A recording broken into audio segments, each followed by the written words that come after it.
আচ্ছা, জীবনে কখনো কোনো মৃত ব্যক্তিকে গোসল করিয়েছেন? যদি কখনো সুযোগ হয় তাহলে সেই মৃত ব্যক্তিকে গোসল করাবেন। তখন খুব কাছ থেকে দেখবেন মৃত মানুষের দেহটা কতটা অসহায় লাগে, মৃত্যুর পরে মানুষের দেহ কতটা ভয়ের কারণ হয়ে দাঁড়ায়। সুযোগ পেলে রাতে লাশটা পাহারা দেবেন, তখন বুঝতে পারবেন প্রিয় মানুষটার লাশ রাতের বেলায় আপনার কাছে কতটা অদ্ভুত লাগে, কতটা ভয়ের কারণ হয়ে ওঠে, কতটা আতঙ্কের কারণ হয়ে যায়। সুযোগ পেলে মৃত ব্যক্তির শরীরে একটু হাত লাগিয়ে কিছুক্ষণ তার স্পর্শ নেবেন। আপনি তখন উপলব্ধির সুযোগ পাবেন এই পৃথিবীতে বিশাল প্রভাব প্রতিপত্তি মৃত্যুর পরে কতটা নির্যাতনের রূপ নেয়। সুযোগ পেলে আপনজনদের লাশ কবরে নামাবেন খুব আগ্রহ নিয়ে।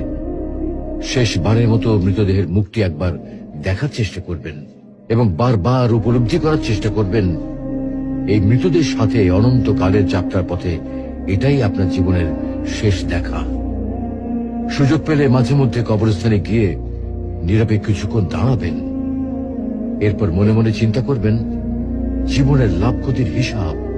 এই মৃত মানুষগুলো এই পৃথিবীতে কি করে গেছেন, কাদের রেখে গেছেন।